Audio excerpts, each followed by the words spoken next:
So we're carrying on where we left off last week, looking at Abraham's family. And last week we looked at Isaac's family in a lot of detail.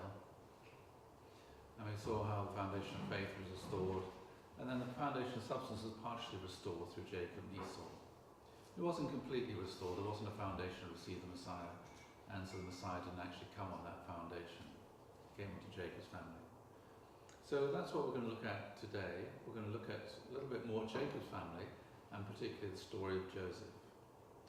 And so you might wonder, why didn't the Messiah anyway come at this time, the time of Abraham's family? Well, when we look at God's foundation now is at a family level, and then it expands with Jacob's victory, and then with Jacob and his children to a tribe. But then when we look at Satan's foundation, we can see there's already work on a national level. There's lots of bad, nasty individuals around, corrupt families, and tribes, and societies, and nations. And there's even empires. So there's the Egyptian Empire, which was incredibly oppressive, the Assyrian Empire just dominating and controlling people. And so if the Messiah had been born at this time then, there wouldn't be a foundation to protect the Messiah. So that's the point. Messiah has to come to a foundation which he can be protected, to receive him and protect him, so that he can't be put to death by some nasty little person who comes along. So that's why I have to go onto a national level. And so even if Abraham hadn't made a mistake cutting with the offerings, still there would have been this 400-year period.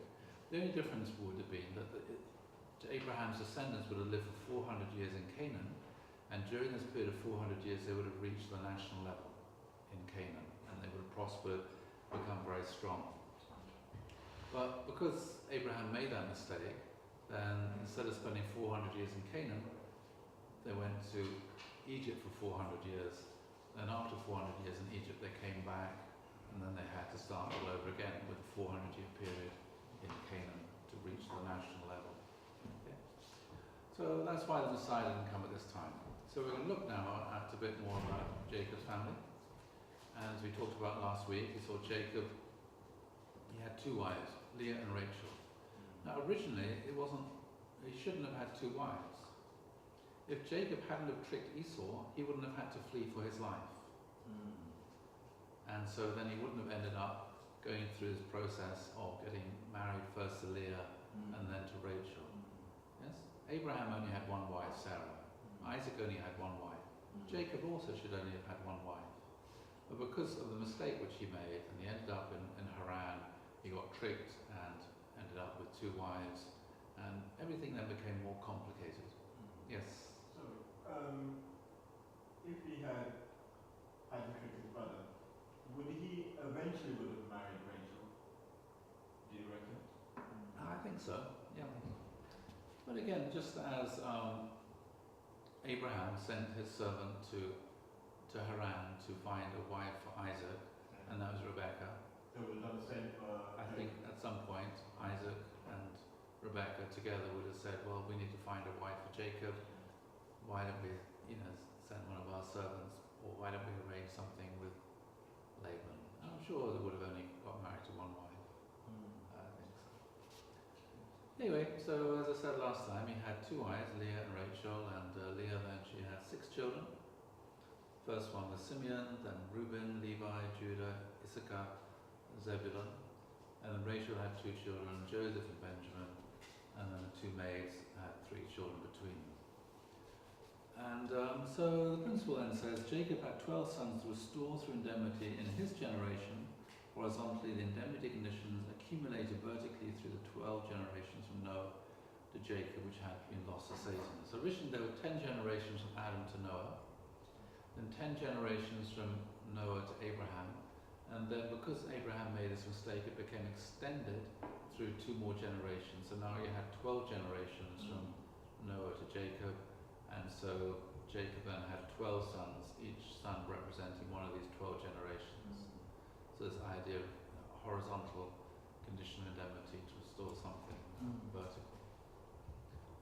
So that's the principal's explanation of why he had 12 sons. Okay, so let's see what happened. Let's have a look at this family then. And so Joseph was Jacob's favourite. He was the son of his favourite wife, Rachel, and he'd been longing, he loved Rachel very much. They'd been longing, waiting for a long time before she fell pregnant. And then when Joseph was born, then Jacob loved Joseph more than he loved all his other sons. So that's his favourite son. And then in that sense, because he's his favourite, in that sense he's very much loved by Jacob, and so in that sense he was like able, relative to his other brothers who were older, and in that sense in the position of Cain. And then Joseph used to have dreams, and one day he dreamt that the sun and the moon and the stars bowed down before him. Another time he had a dream that sheaves of corn, he and his brothers all collected sheaves of corn, and then their sheaves all bowed down in front of his sheaf. And so when he told his brothers these stories, these about his dreams, of course they got really upset and angry. He said, "Are we going to bow down in front of you, you little squirt? Who do you think you are, little boy? And then are Mum and Dad and us all going to bow down in front of you? You know what? You're just too big for your boots," basically. And he really got up their noses. Anyway, because he was a favourite son and the youngest, then Jacob used to keep him at home. And so the older brothers, they were shepherds, and they would go off into the hills, taking care of the sheep. And then from time to time, Jacob would send Joseph out to get some news, to find out how the brothers are getting on, how his other sons are getting on. And so Jacob would arrive, and he'd find that his brothers might have gone into town, they may have gone to the disco or to get drunk, or they were having a party, or they're having a good time. And so he brought reports back to his dad about what his older brothers were doing. And when the older brothers came back, and Jacob said, "How was it?" And they said, "Oh, this was good and that was good." And then he'd say, "Oh, actually, I know exactly what was going on because Joseph told me." And you can imagine then how much his older brothers hated him, because he's just a little snitch going around telling tales. Yeah, and you know how popular they are. And so this age gap between all his brothers and him. There's a mixture of things. One, there was a big age gap, and secondly was the way he behaved. There was an example in the way he spoke to them about the grazing of the sheep. He said, "Well, if they need water, why don't you go and dig a well and get them water? They'll be okay." Yeah. Because you could see how he was talking to them, how he was behaving. Yeah, I mean, there were several problems. One, he was younger. That's obviously an issue. Secondly, a different mother. Thirdly, he was a favourite. And fourthly, he went around having all these dreams. And fifthly, he was a sneak. Would come back telling Dad about all the bad things they were up to. So, all these 5 things together, you can imagine. And that's why it says in the Bible, when his brothers saw that their father loved him more than all his brothers, they hated him, and they could not speak peacefully to him. So this means every time they tried to speak to him, they started to feel really angry and lost it, and got into an argument with him. They couldn't speak to him peacefully without all this stuff coming out. And that's the way it was. So you can see here, Joseph was in the position of Abel, but he wasn't behaving very well. He wasn't being a good younger brother. And making similar kind of mistakes that Jacob made with respect to Esau. And then one day, Jacob, sent Joseph off again to find out how they were getting on. And it says in the Bible, they saw him from afar, and before he came near to them, they conspired against him to kill him. So they thought, here comes a wretched, horrible, younger half-brother again. Let's do him in. Let's kill him this time. That's how much they hated him, how angry he made them. You know what I mean? Not natural to feel that way towards your younger brother, is it? But, all these things built up. And that's the way it felt. So they hated Jacob, they hated Joseph, they were jealous of Joseph, they wanted to kill him. And then Reuben, who was the second son, he spoke up and said, no, shouldn't kill him. He's our brother after all. Let's just punish him. Let's just throw him into this pit and let him stew in his juice for a day. And so they threw him into a pit. And so Reuben was thinking to himself, okay, we'll leave him there for a day, and then I'll come back and, I'll rescue him, when the sun goes down, and send him home.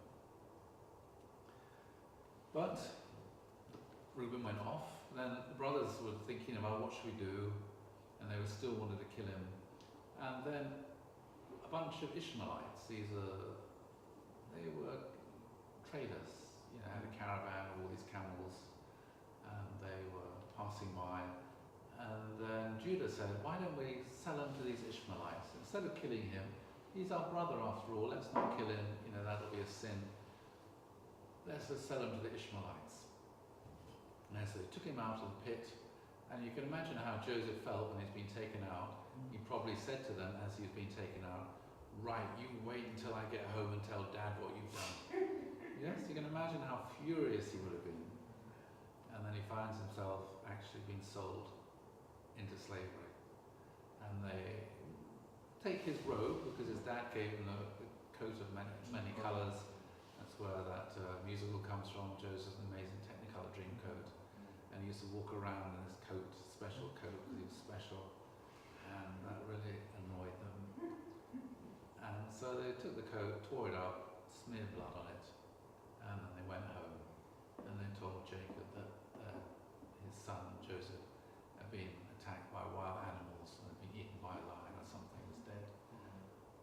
So that's what happened. So Joseph then is sold into slavery. So he went from being the favourite son to being a slave. And was this after Jacob had made peace with Esau? yes, this is after that. So then Jacob then settled down, and Okay. Oh yeah, this is how he sold in slavery. And Judah said to his brothers, what profit is it if we kill our brother and conceal his blood? Come, let us sell him to the Ishmaelites, and let not our hand be upon him, for he is our brother, our own flesh. And his brothers listened to him. Then the Midianite traders passed by. They drew Joseph up and lifted him out of the pit and sold him to the Ishmaelites. And they took Joseph to slavery to Egypt. Okay. Are the Ishmaelites related to Ishmael? That's the general understanding that, related to Ishmael. So Ishmael then had several wives and he had a lot of children. So they may have been cousins in that sense, yeah. But they didn't get on with each other. Okay, so Joseph then, he was sold into slavery, and when he arrived in the slave mart in Egypt, and he's bought by Potiphar, and Potiphar was a captain in the Pharaoh's palace, and he took Joseph in as a slave, and then Joseph started working. Now Joseph was incredibly intelligent, very hard working, and very, very capable, so very quickly he was promoted within Potiphar's household. Until after a while he became in charge of everything, in charge of all the other slaves, and he managed the household, he managed everything. Potiphar trusted him, and so he went from being a favourite son to being a slave. But during this time, he didn't, he thought, well, you can imagine after he got, sold into slavery, you can imagine he started to think, did I annoy my brothers? Did I say something wrong? You know what I mean? And he must have started to think, why were they so upset with me? Why were they so angry with me that they sold me into slavery? What did I say wrong? You know what I mean? And he must have thought to himself, yeah, maybe I upset them. Maybe it wasn't so good of me to go around being a sneak. Maybe this, maybe that. And so I'm sure he started to reflect upon these things and started to change.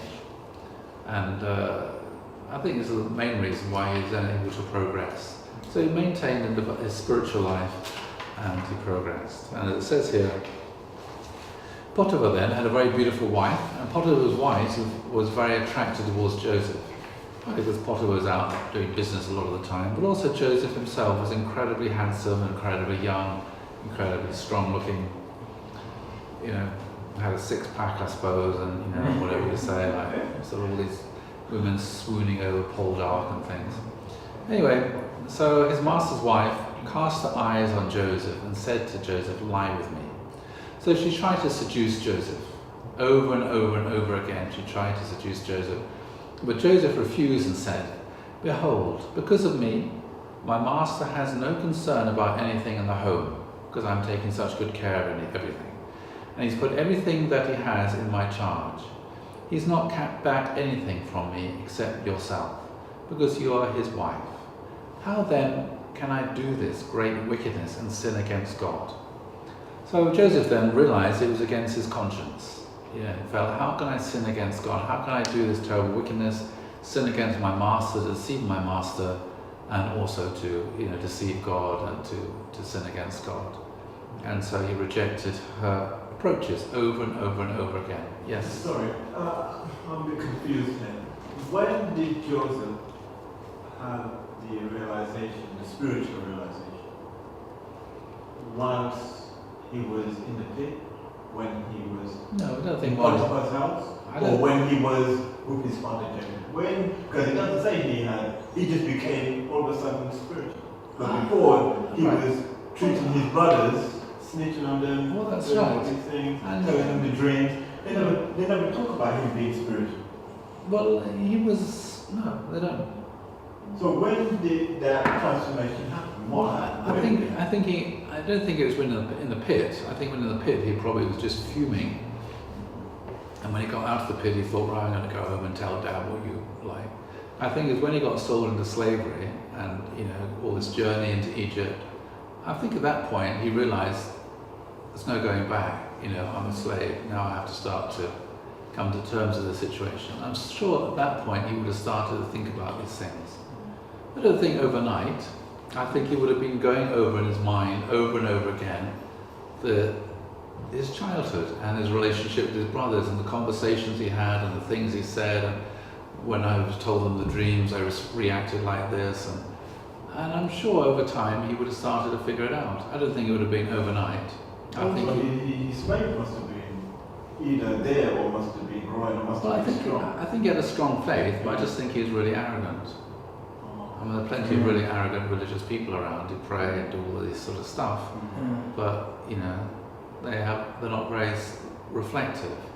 They don't realise how much they offend people and hurt people, and that they're still religious and pray and everything.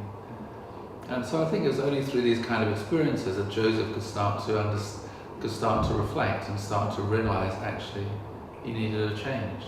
He needed to grow up. He was in a position of Abel, but his brothers didn't love him. The Cain-Abel relationship, Cain has to love Abel. Was Joseph lovable? No. The way he behaved, these 5 things, he was very unlovable. Could his brothers respect him? No, not the way he behaved, going around telling tales and this, that and the other. They couldn't respect him. He wasn't out there looking after sheep, working hard. He's just hanging around at home. They couldn't love him, they couldn't respect him. So even though he was able, he wasn't a good Abel. He was arrogant, he was unlovable, etc., etc. So of course they wouldn't listen. So again, Cain has to love Abel. Joseph was unlovable. Cain has to respect Abel. They couldn't respect Joseph because of the way he conducted himself. Cain has to listen to Abel. There's no way that Joseph's brothers could listen to him. Whenever he said anything, they, and then Cain has to obey and follow and work together with Abel. But there's no way that Joseph was ever going to win their respect such that they would be listening to him and being guided by him. So, he needed to go through change. So the only way for that to happen was for him to go through this kind of situation. And so in that sense, you could say God put him into this circumstance and situation such that he was confronted with himself and he had to change. He had to reevaluate himself. Yeah? He had to seriously reevaluate himself. Why has this happened to me? Why do my brothers hate me this much? Maybe there's something wrong with me, maybe, etc., etc. I don't think it would have happened overnight. I think it would have happened over a long period of time. He would have gone back and reevaluated his life. Because the way he's talking to Potiphar's wife, he seemed like he was deeply religious. Yeah, well, he's a religious person. He had a very strong conscience. He felt this was wrong and he wouldn't do it. But yes, because it was, for him, that was a moral issue. So when Abraham's family is, in terms of sexual morality, is very strict compared to the ancient world. It was the Jews that introduced sexual morality into the ancient world. Really. Yeah. You know this this dynamics between Joseph, Potiphar, and Potiphar's wife. It's like a reenactment of Adam, Eve, and the archangel in all over again. Yes. It was in reverse. Yes. With Joseph playing the heavenly archangel, you know, instead of the satanic archangel. Well, Joseph here is in the position of Adam. Potiphar's in the position of the archangel. His wife is in the position of fallen Eve, and Joseph's in the position of Adam. And so it's like fallen Eve tempting Adam, and Joseph then is overcoming the temptation that Adam didn't overcome. The temptation from fallen Eve. So Joseph was in the position of Adam, Yes. Potiphar, archangel, and his wife fallen Eve. Yes. Yes. And so Joseph then had to overcome this temptation. Oh, I see. Part of the restoration of Yes. just like Sarah had to go through and Abraham and with them. Exactly. So King Abimelech and of Gerar and yeah. and the Pharaoh. That's right, yes. And so Joseph then is having to, what's he going to do? Is he going to obey his master's wife? Or is he going to follow his original mind and conscience, which he knows this is the wrong thing to do? And he knows it's wrong to deceive his master. It's wrong to, to violate his conscience because it's a sin against God. And so restoration then is not repeating the fall, it's finding yourself in the same situation and overcoming the temptation to do what Adam, Eve, or Lucifer did. It's really a key point. It's not repetition, it's reversing and overcoming that temptation. And as she spoke to Joseph day after day, he would not listen to her, to lie beside her, or to be with her. And so Joseph then, tried to have as little to do with her as possible. So he didn't want to, get himself into this kind of situation where he could be compromised. And she didn't know. She invited her friends round, because she talked to her friends about this incredibly handsome servant she had, and her friends didn't believe her, so she invited them round for tea, and then he'd walk into the room and they'd all spill the tea or something. There's lots and lots of stories about this in the Talmud, the Midrash, about this incredibly intense desire, lust that she had for him, and all her women friends did as well, and they're swooning over him, and trying to get him, but he just was totally uncompromising. And in the end, she came up with a plan. She thought, right, I'm going to be sick, and so she pretended. She went to her bedroom. She pretended to be sick, and she sent her maid away, and so then she said, oh, I'm really hungry, and so she rang the bell or something, and the only person who was there was Joseph. And so she said, Joseph, can you come and bring me some food to eat? I'm starving, And then Joseph went in to bring the food to her bedside table, and then again she tried to persuade him to get into bed, and he went off. He said, no, I'm not doing this. So she lunged out and grabbed his robe, his cloak, and he ran out of the room. So she was left holding his cloak, and he ran out of the room naked. And then she screamed, rape, rape, rape. Joseph's trying to rape me. Yes, again, occasionally, from time to time, you read these kind of stories in the newspaper. Sort of false allegation. And and so Joseph then was arrested, and he should have been put to death. And then Potiphar came home, and Potiphar, couldn't believe this had happened. So he, called Joseph, tell me, Joseph, what really happened. Joseph explained, what had been going on for months and months. And then he explained exactly what happened. Potiphar said, yeah, you're telling the truth. I'm afraid my wife, she's like that. And so Potiphar felt, well, Joseph, I'm afraid, I'm not going to kill you, but I'm afraid, I have to send you to prison. That's the way it is. And so Joseph then was put in prison. Because of an accusation. Because of her accusation, yes. And that's what to appease the wives as well, in order. Well, yeah. I mean, there were different laws in those days. There was the law, if you were a slave or servant, there was one law, and if you were in charge, there was another law. And so, because she was from the ruling class, then if she made this kind of accusation, then at the very least, you should be punished in some way to preserve her dignity and her honour and everything else. And so, I guess it wouldn't have been acceptable for her to be accused of being a liar. And so she was, so he was put in prison. And so again, he went from being the favourite son to being thrown into the pit, sold as a slave, got promoted to being in charge of the household, and then falsely accused and put into prison. So you can see Joseph experienced incredible injustice. Yes? Even if your brother's a little whatever, still there's no excuse for wanting to kill him and sell him into slavery. It's understandable, but there's never any justification for murder or for selling someone to slavery. Whatever, however annoying and irritating and whatever they are, still there's a line. So he was really treated very unjustly and really harshly. And then he went into, was promoted, worked really hard, very conscientious, and then again experiences incredible injustice and false accusation, again getting thrown into prison. But despite this, he kept his faith. He started to think about it, reflected, became a much more reflective person. Just the same with Jacob. Remember when Jacob went to stay in Haran and he ended up getting married to Leah, how he reflected upon it and realized, why did this happen to me? And then, of course, Laban explained, because you deceived Esau, that's why you've been deceived yourself. We don't treat our older brothers and sisters in the way that you treated your older brother. And then Jacob he started to think and realize, actually, now I understand what it's like to be tricked and deceived. Now I understand why Esau was so upset. And again, as the time went by, he also realized that what had happened for a reason. And I think Joseph also started to realize, these things are happening to me, and they're happening to me for a reason.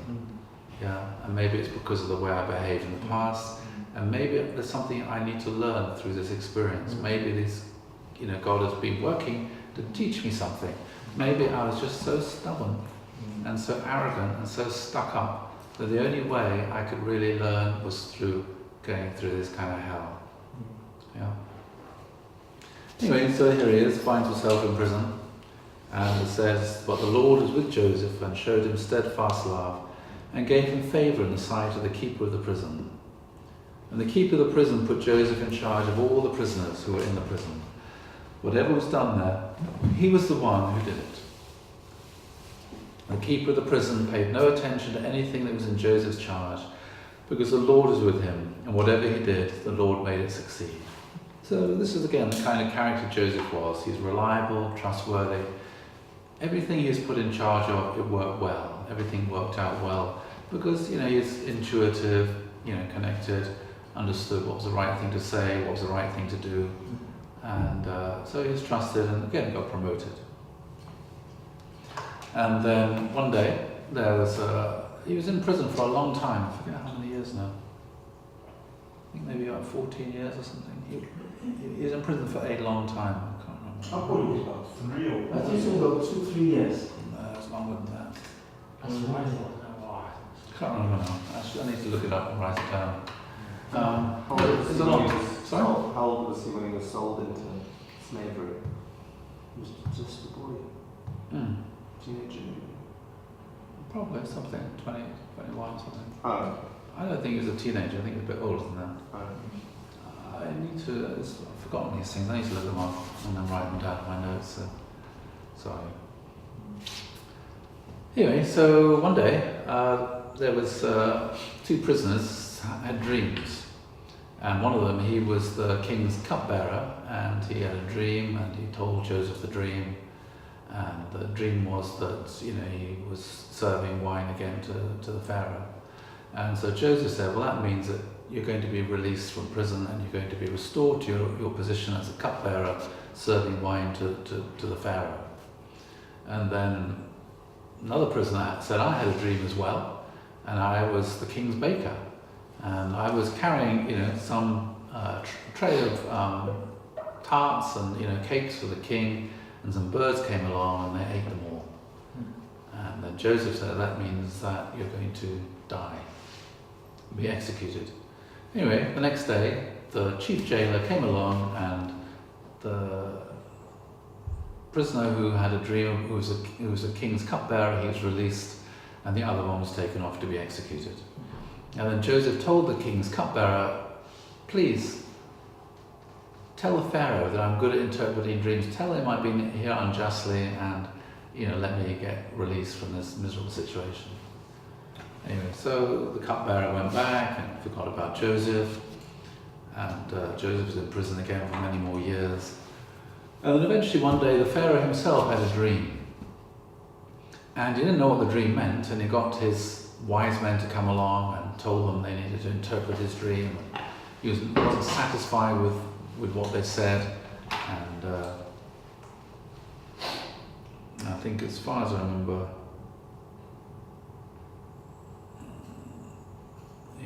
and so the cupbearer then told Pharaoh, look, Pharaoh, when I was in prison, there was another prisoner there, and he accurately interpreted my dream and the dream of another prisoner. And so Pharaoh said, go and get him released. And so Joseph then was brought out of prison in front of the Pharaoh, and Joseph told the Pharaoh what the dream was, and he also interpreted the dream.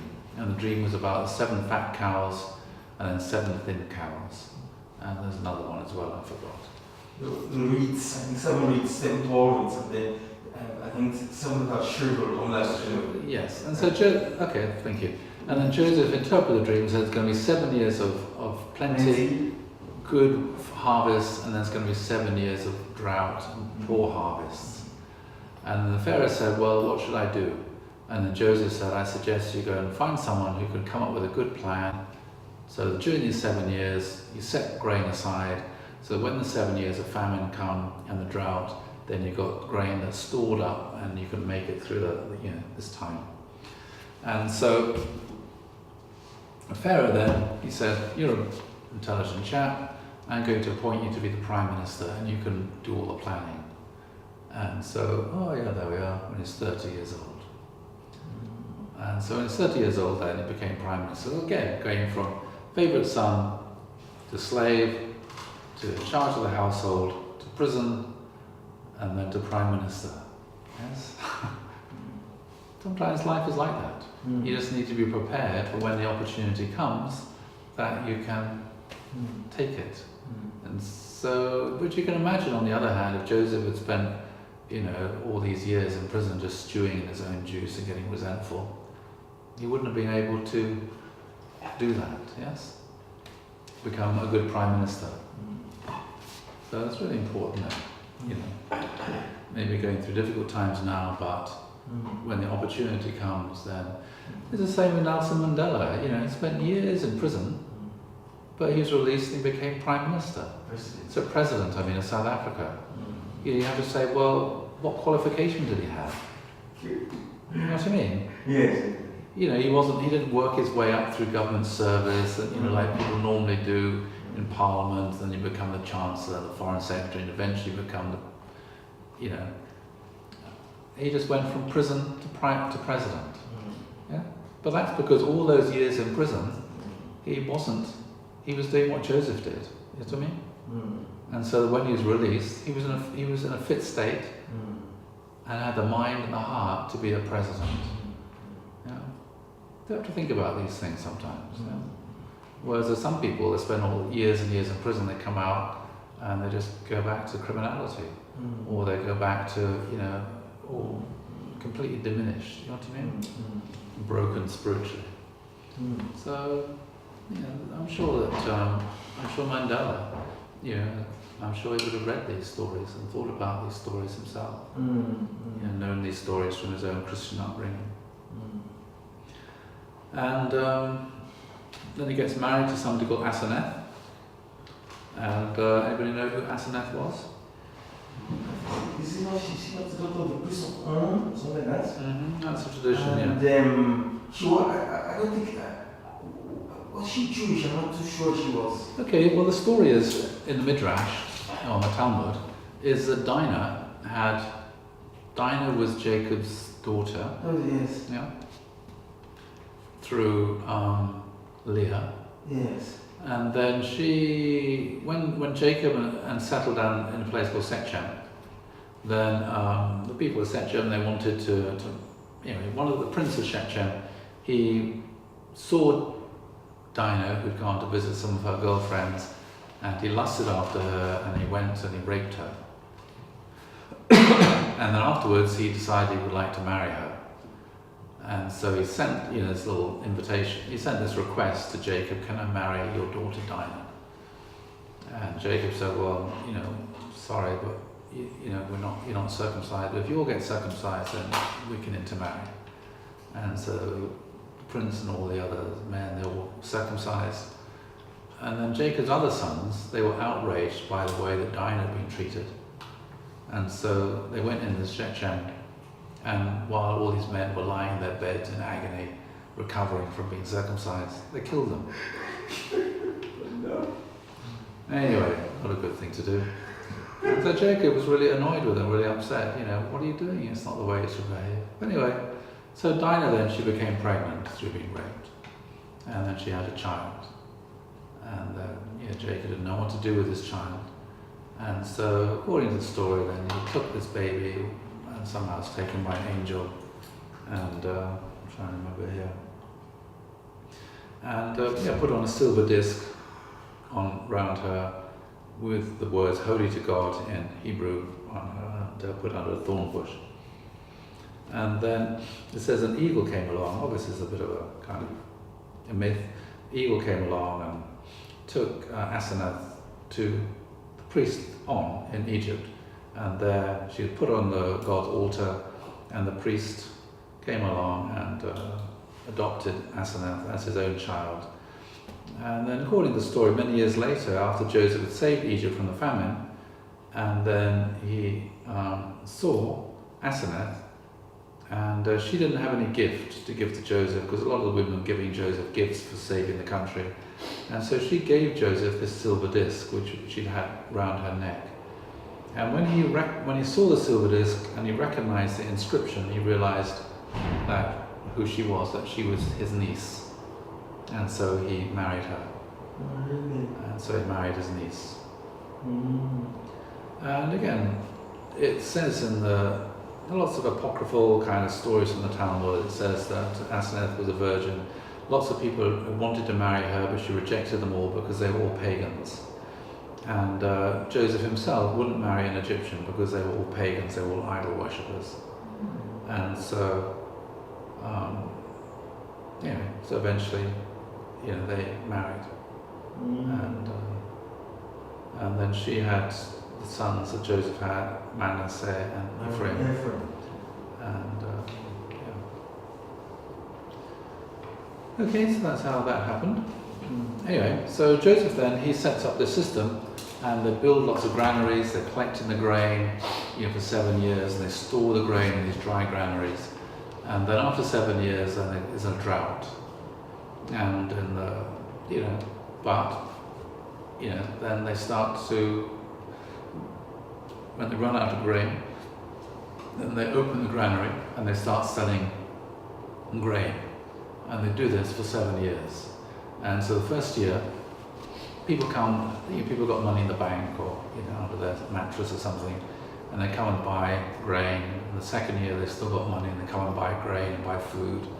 Then by the third year comes around, they're sort of running out of money, and they say to, how can we buy grain when we haven't got any money left? There's no cash. And so Joseph said, okay, you can trade in your animals. And so they trade in their animals, and then they do that for a year or two, and then they run out of animals to trade and to barter. And then they said we run out of that, and so Joseph said, well, okay, you can exchange your land for food, and so they buy food with their land. And then the last year they said, well, we haven't got land, we haven't got anything. And so Joseph said, well, you can sell yourself in exchange for grain. And so by the end of this 14-year period, by the end of the 7 year, everything is owned by the Pharaoh. The Pharaoh owns all the money, he owns all the animals, he owns all the land, and he owns all the Egyptians. They're all become serfs, basically, owned by the Pharaoh. So, what do you think about that? It's not very fair. So you can see, you can see the good side. During the times of plenty, then he built up reserves. Yes?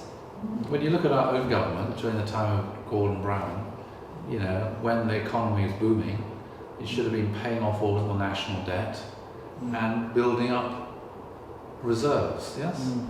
Instead he sold all the gold. It was worthless. It was $200 an ounce, instead of now it's $1,600 an ounce. He just sold off all the reserves, he borrowed money, and so when the hard times come, then the British government was stuck, had a huge debt, a huge deficit, yes? So from that side, Joseph's policy should be a standard reading for all chancellors of the exchequer. Basically, when the sun is shining, when the harvest is good, pay off all the debts and build up reserves. So when the tough times come, then you don't have to run up a huge deficit because you've got money in the bank. Yes? That's the way it should have worked. That's just basic. It's basic 101 finances, government finances. Yes? So from that point of view, Joseph was a brilliant chancellor of the exchequer. Yeah. Okay, the other side is, what should he have done? Okay, so you can sell grain, that's fine, but then he got to the point where they didn't have any money. So he should have said, okay, you can have the food, and then when on loan, so you can become indebted to us, yes? So that when the good times come, and you can then pay off the debt, you know what I mean? So instead of selling the land and the animals and yourself, you would just take out an IOU. Yeah? And then when the rain started coming again after the 7 years of drought and the times of plenty, then they could have paid off. That would have been a better way to have done it, yeah? Okay? So, again, there's two different things you can learn from that. Yeah? Anyway. So, famine then expanded through Egypt into Canaan. And then Jacob and his family, they were living in Canaan, and they also started to run out of food because of the drought. And so Jacob said, I heard there's food down in Egypt. And he sent his sons off to Egypt to buy food. So he sent the 10 sons. Joseph was there in Egypt already, and he kept Benjamin at home, and he sent the other 10 sons down into Egypt to buy food.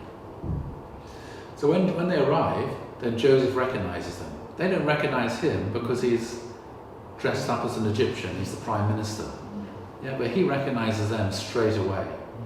And then you can imagine, how do you think he would have felt when he saw his 10 older brothers arrive in town to buy food? Yeah, I think he would have had a lot of pent-up emotion. Part of him would have been smoke. I'm sure it would have been a lot of mixed feelings. Yeah, that's true. Yeah. A bit of everything, isn't A it? bit of everything. Yeah. On the one hand, wow, my brothers are here. Yeah, that kind of excitement. Yeah. But the other side, they sold me into slavery. And the other side, I wonder what the news is. I haven't heard. How's mum and dad? You know what I mean? So there's all kinds of mixed emotions, I'm sure, would have been going on. So basically, he called them in front of him and he quizzed them, he questioned them. And he was speaking Egyptian, and there was a translator, speaking to them through a translator, and of course he could understand what they were saying, because of course he could speak Hebrew. And then he asked questions, and he was really harsh with them, really stern. Who are you? Where have you come from? Are you spies? And they said, no, we're not spies, you know, tell me who your parents are. And he explained that, and have you got any other brothers and sisters? And they said, yes, we've got one other brother who's at home. And of course he said, just one? In other words, God, don't you remember me? You know what I mean? All kinds of emotions, you know, all these emotions which he probably just forgot about, you know, because he'd been the Prime Minister for the last 14 years, just focusing upon that area, and then suddenly all this past emotions and feelings from his childhood and everything came back. And anyway, so he said, you're all spies and I'm going to put you into prison. So he threw them all into prison for 3 days. And so while he thought about what was he going to do with them, he had to come up with a plan, really. What was he going to do? And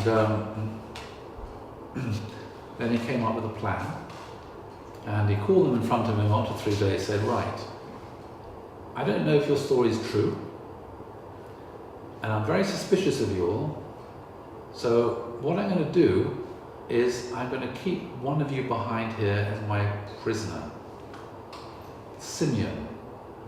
Why Simeon? Wasn't he the one that defended him? No, that was Reuben. Who was Simeon? Okay. Simeon.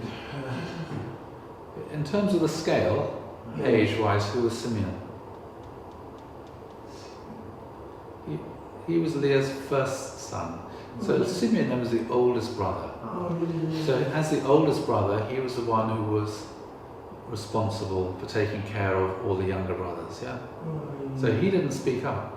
It was Reuben, the second son, who spoke up and said, don't kill him, just throw him into the pit. Yeah.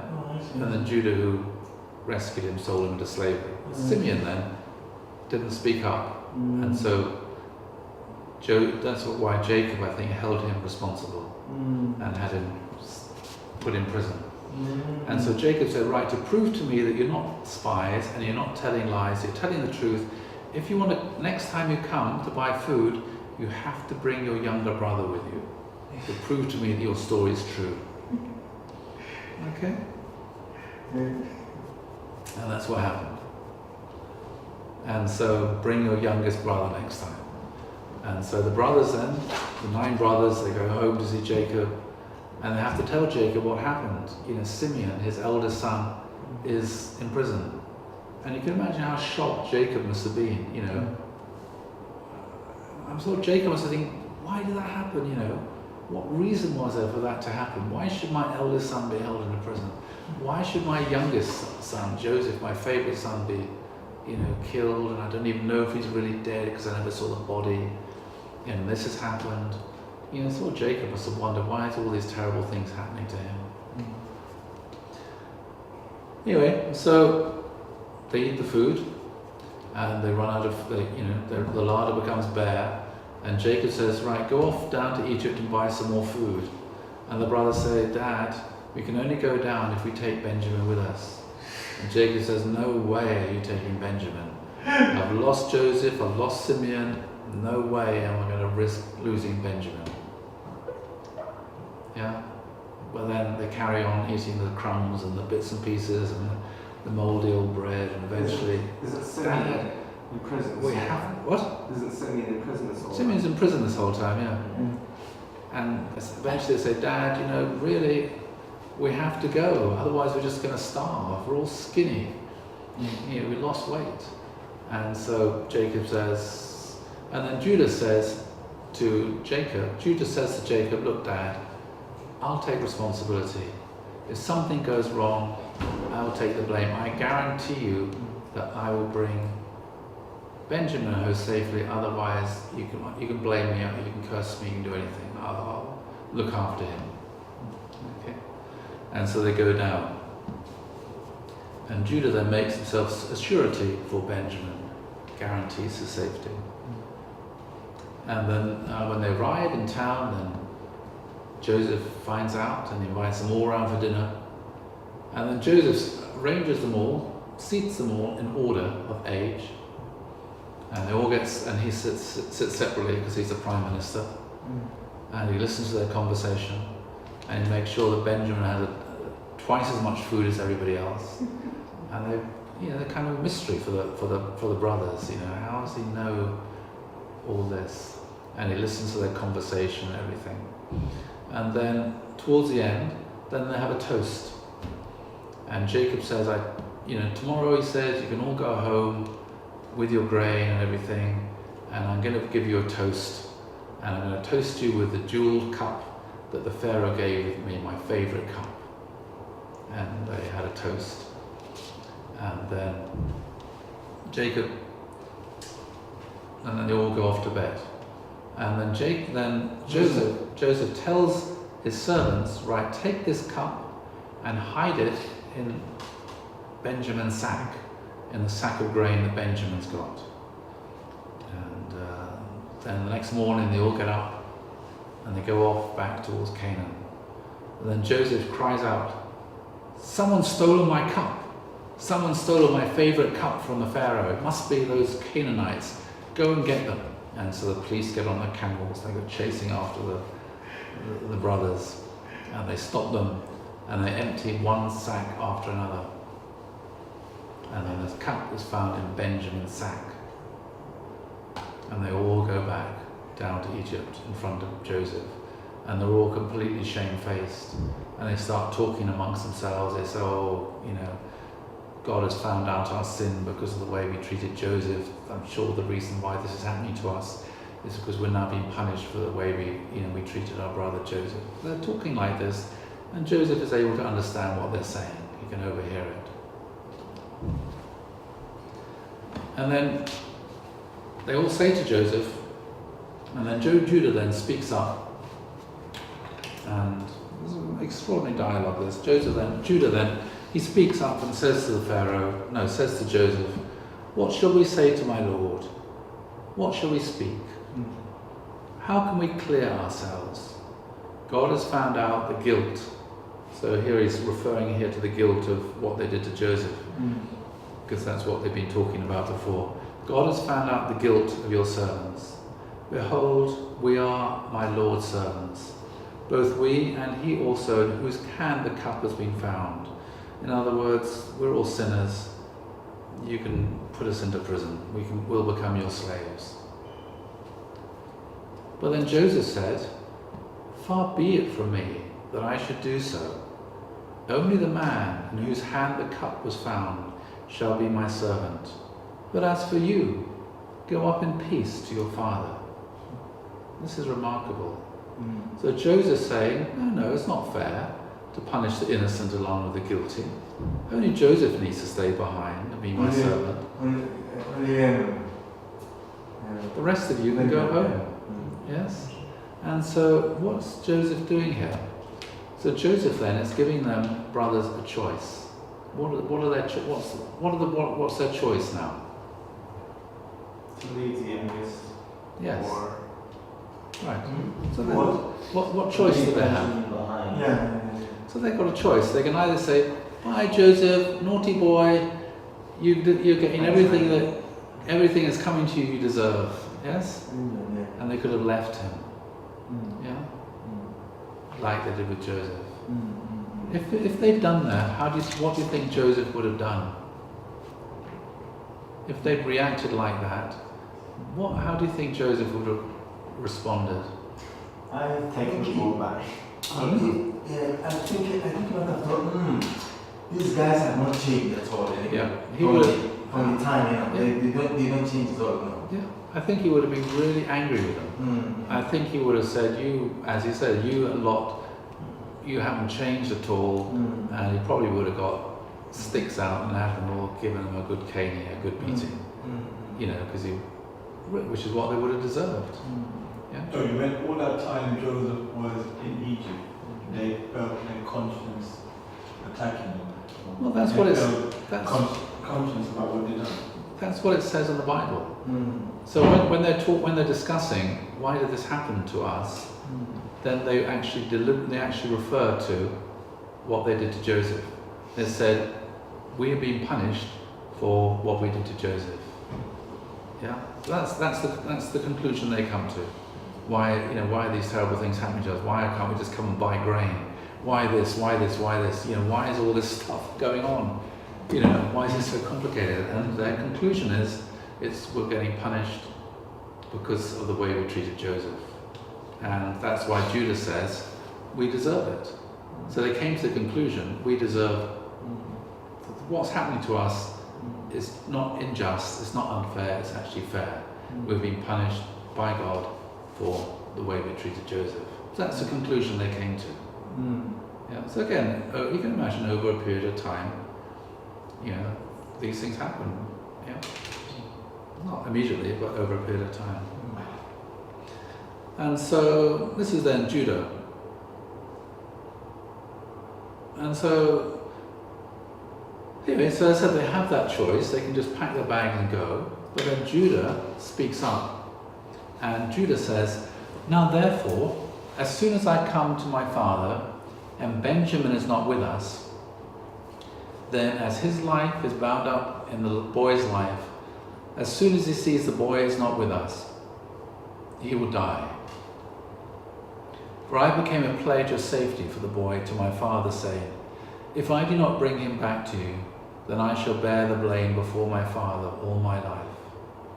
Now therefore, please, let me remain instead of the boy as a servant to my Lord, and let the boy go back with his brothers. For how can I go back to my father if the boy is not with me? I fear to see the evil that would find my father. So, what do you think about that? So this, this is the question. When after Cain kills Abel, God says to Cain, "Where is your brother?" And what does Cain say? Am I my brother's keeper? Am I my brother's keeper? That's right. So if the brothers had gone back to see Jacob, and Jacob has said, "Where's Benjamin?" and the brothers have said, "Well, he stole the cup. Am I my brother's keeper?" Yeah. But Judah said, yes. Judah then found himself in the same position as Cain, the same question. Judah said, yes, I am my brother's keeper. And at the risk of his and my life, I'm going to swap my life, exchange my life for the life of my younger brother. Yeah? Because he didn't want, his father to be hurt again. So you can imagine, after what happened to Joseph, you can imagine the brothers saw how deeply that affected Joseph, how deeply that affected Jacob, how Jacob mourned, and he mourned and mourned, for the loss of Joseph, and then when Rachel gave birth to Benjamin, and Rachel died giving birth. So you can imagine then Jacob was grief-stricken, and the brothers, they could see that, and they loved their dad, and they realized, if Benjamin doesn't come back, he's just going to die of heartbreak. And so Jacob said, I don't want that to happen. I'm going to exchange my life for the life of my brother. And so he volunteered then to.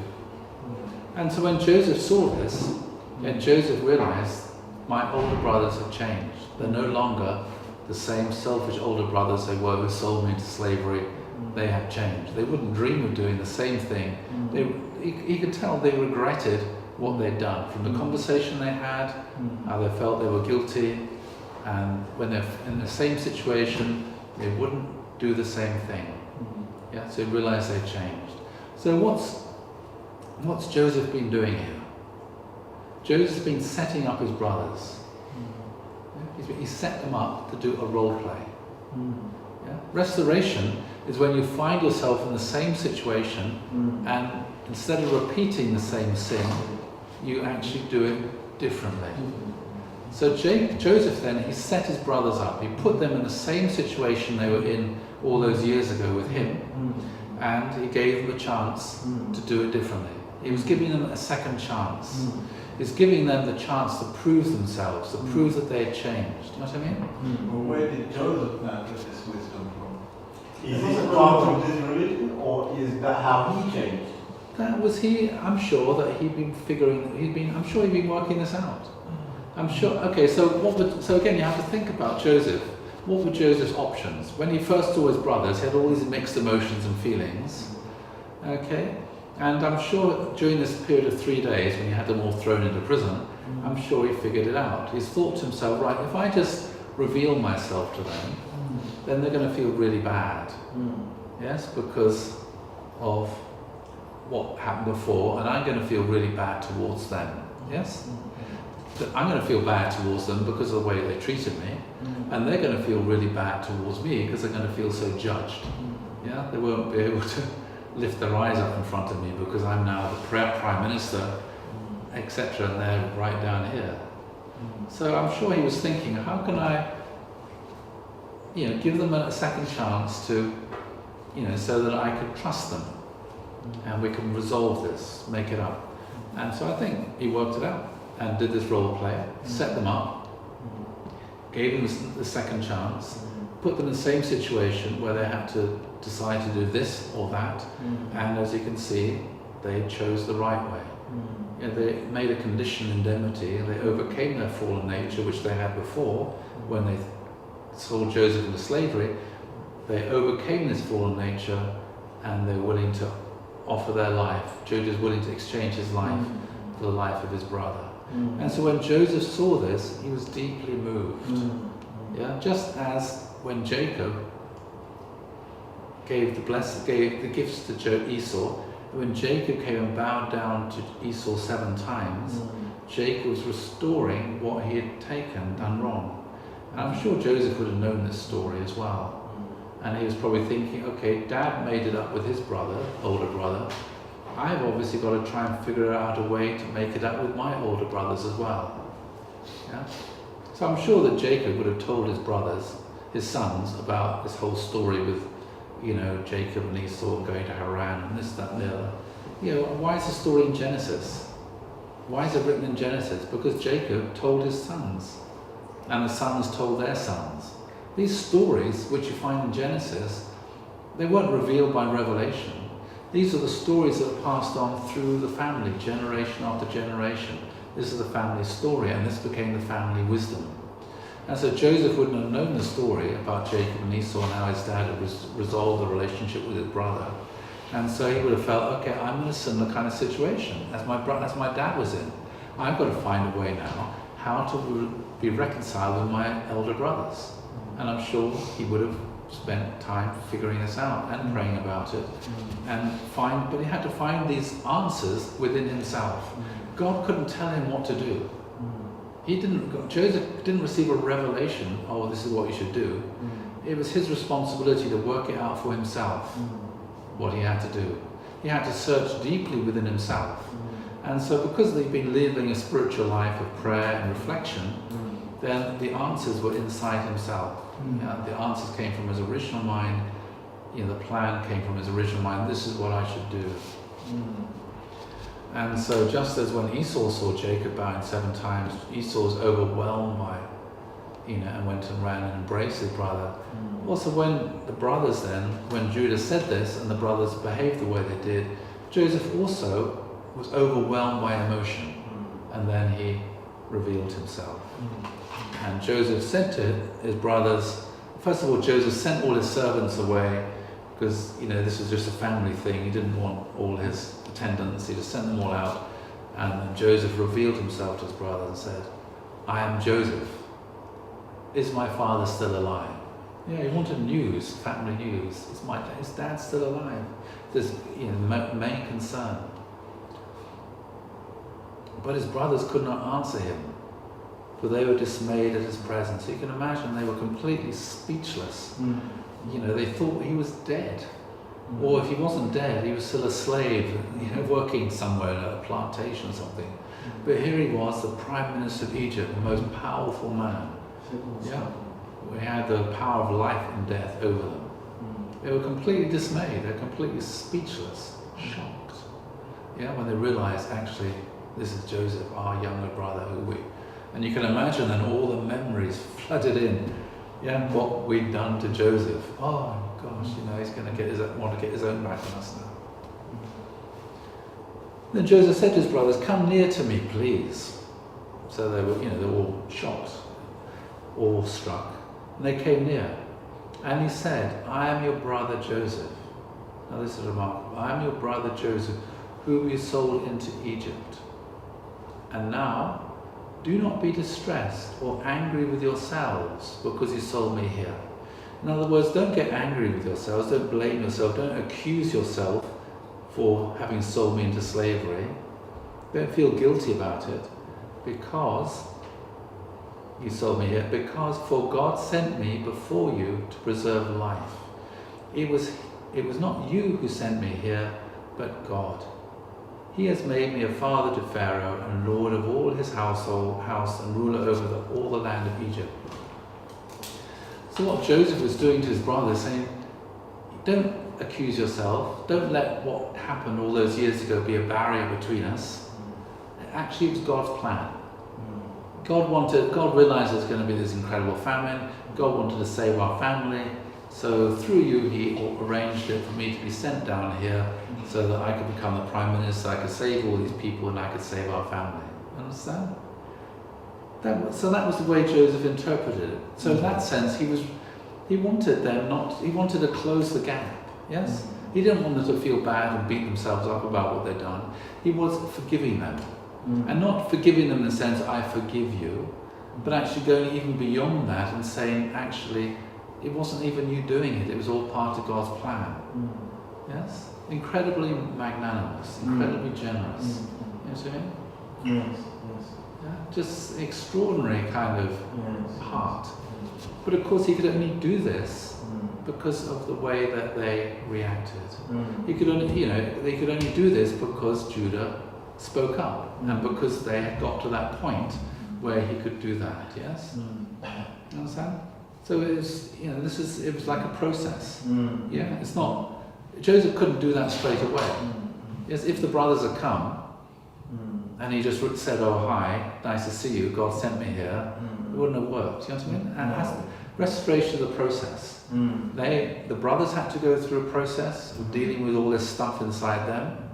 Joseph also had to go through a process of coming to terms and dealing with all this stuff, from his youth. Yes. And processing it all to get to the point where he could arrange the situation and where they could say what they could say, and then he would also have processed it all so that he would be able to say what he said so they could be reconciled. Does that make sense? Yes, it does. So it's something quite extraordinary, this whole thing. Quite extraordinary, how to bring about this process of reconciliation.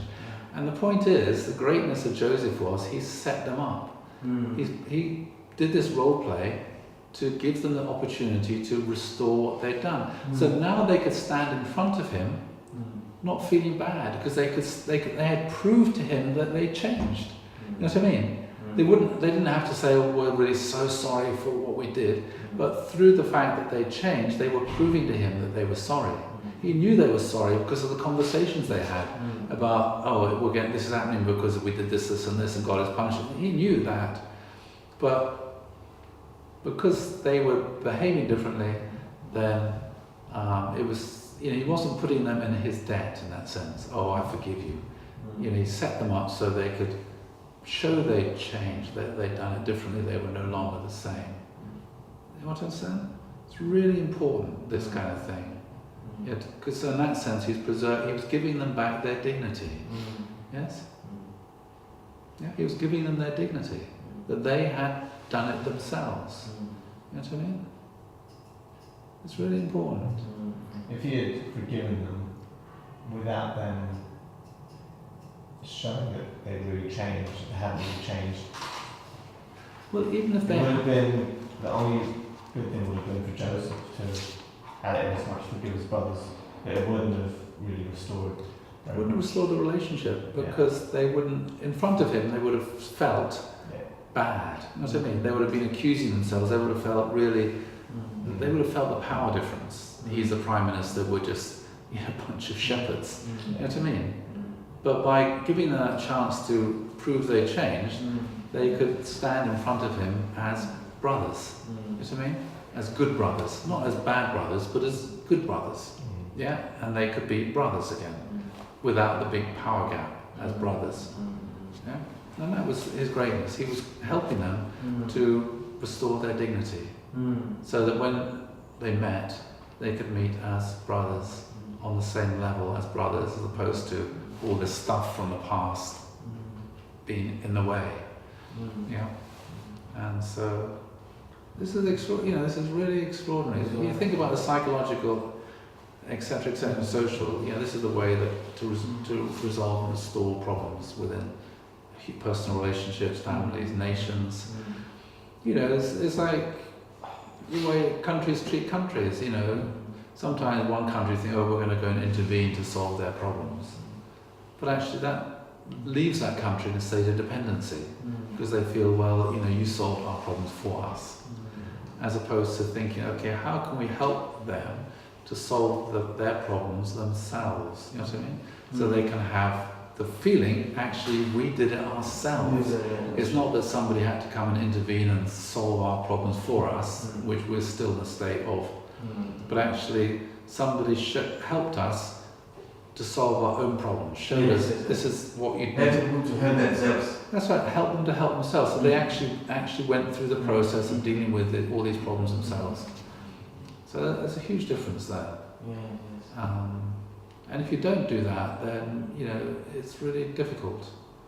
And so then there's this issue, for example, in France, after the Second World War. France was humiliated because of the German invasion, etc., etc. There was a small French resistance, and then of course there was a huge allied, American, British, Commonwealth D-Day landings to liberate France. Okay, and so Churchill realised, actually, although we're doing it, actually we want to try and give the French their dignity, and so the person who led the not invasion, who liberated Paris was General de Gaulle. And so the Free French, which is a very small little army, they went in. They were the ones who led so it looked like the Free French army. They were liberating Paris. So it looked like France was liberating itself. You know what I mean? So that was the wisdom there, trying to help the French, because there's a lot of French anti-American feeling, because if somebody's done too much for you, you feel permanently indebted, and it leads to resentment. And so to try to stop that, there was this plan that de Gaulle would be the one who would be liberated, so to give the French their dignity and feeling they liberated themselves from the German occupation. Does that make sense? Yeah, it's really kind of sensitive, a lot of these sort of political matters. To try to help somebody without making them feel like they're being helped. You know what I mean? Yes. It's really not easy, but Joseph did it. Yes. And people read these stories, and they realise this kind of insight. And politicians, it's really important to. It's very, very interesting because I think you told this story very many times, and then its implications of this story, Joseph and his brothers, actually quite enormous. Because of the fact that, for example, because Judah could exchange himself, for his brother Benjamin, and I think the philosophy that we have in our women, life for the sake of others, actually came about. Also, very interesting too, because of this condition, Judah would actually come, and Jesus Christ would actually come from the lineage of Judah. That's right. And not from any of the other brothers. Because Judah was like the first person in this sense to show sacrificial love, already. So sacrificial love that Jesus practiced came from the lineage of Judah. Very interesting. I was going to point that out a bit later on. Yeah. Okay, so Joseph and his brothers are reconciled. And Joseph said, you must tell my father of all my honor in Egypt and of all that you've seen. Hurry, bring my father down here. So he's so eager to see his dad that he fell upon his brother Benjamin's neck and wept. And Benjamin wept on his neck. And he kissed all his brothers and wept upon them. And after his brothers talked with him. And you can see here, this is the tribal level, foundation received, the Messiah is established. So Joseph then, he helped his brothers to overcome their fallen nature. Really important, He helped, just as Jacob helped Esau to overcome his fallen nature, Joseph helped his brothers to overcome their fallen nature, and they embraced. And so, in that sense, it's really the foundation of substance established here. So with Jacob and Esau, to fulfill the indemnification, remove the fallen nature, Esau needs to love Jacob. So Joseph's brothers loved Joseph. Respect him as mediator to God, obediently submit to Jacob's directions, and finally multiply goodness by inheriting goodness from the bearer of God's blessing. So this wasn't actually established by Jacob and Esau, but it was established by Joseph and his brothers. And Joseph's brothers did listen to Joseph, and they united together, and etc. But then you have this important thing here, this foundation substance then, which was established between, not just between Joseph and his brothers, that's on the one level, but also personally between two brothers, which is what you're pointing to, Sabiah. Yes. So Judah then was the older brother, position of Cain, the son of Leah, and Benjamin was the younger brother, the son of Rachel, in the position of Abel. And so here, Judah then restored what Cain didn't. Yeah? Cain killed Abel. Judah was willing to exchange his life for the life of his brother. And so you can imagine then, when Benjamin realized this, how do you think they felt? Yes, I mean, you can imagine how much Benjamin must have loved Judah. My older brother, he's willing to exchange his life for me. You can imagine how much Benjamin was sort of hero worshipped and really loved his older brother and looked up to him. And you can imagine how much Judah did love Benjamin. He's willing to exchange his life for the sake of his younger brother. So that was a very, very close unity. They really made the foundation of substance, Judah and Benjamin. And so that's why later on, when they went down into Canaan, the two tribes of Judah and Benjamin, they settled next to each other. Yeah, they were next door to each other because these two brothers were inseparable. They were you couldn't separate them. They were so close to each other. And then later on, when a king came, the first king, Saul, he came from the tribe of Benjamin. Didn't work out. And then when next king came, David, he came from the house of tribe of Judah. And then later on, when things went wrong, after the death of Solomon, when the Israelites, when they split into two, there's the northern kingdom and the southern kingdom. And the southern kingdom was made up of these two tribes, Judah and Benjamin. And eventually they just became the house of Judah. They just became one house. And so that's the family Jesus is born into. And so all those years later, thousands of years later, the foundation to receive the Messiah was established then between Judah and Benjamin. They made the foundation substance and a substantial, lasting foundation to receive the Messiah. Sadly, the relationship between Joseph and his brothers, it wasn't totally reconciled. And so Joseph's brothers, they could never really believe that Joseph had forgiven them. Joseph carried on, he was a prime minister, etc. And Joseph's brothers thought, maybe he's just forgiven us until Dad dies. Maybe after Dad dies, he's going to kill us or punish us in some way. You know what I mean? And then, so they couldn't believe that they'd been forgiven, which is sad.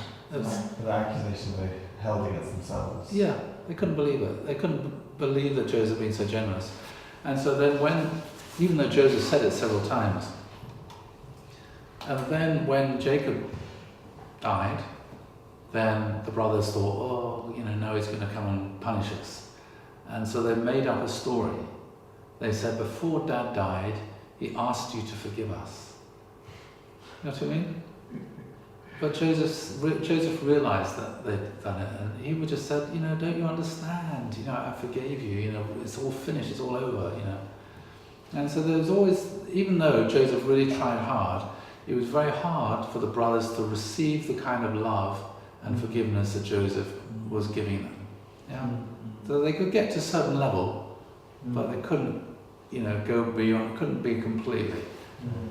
So there was that gap was still there. Very, very difficult to really actually bridge that gap after all those years, and it's not easy. But anyway, it was something extraordinary, this story, and so yeah. All right. Is that it? Any questions? Stop there. Okay, thank you very much. It's a wonderful. I love this story. I love this story very much. In fact, it's moving to tears on a couple of occasions where, you know, it's always moved to tears, you know, when I read it before. I mean, this is just, I'm just skipping some of the, some edited bits of the conversation there. But it's such, the psychological insights are so profound and deep into human relationships and the human heart and etc. It's extraordinary, very deep insights. Wonderful story. Okay, over to you, Chris.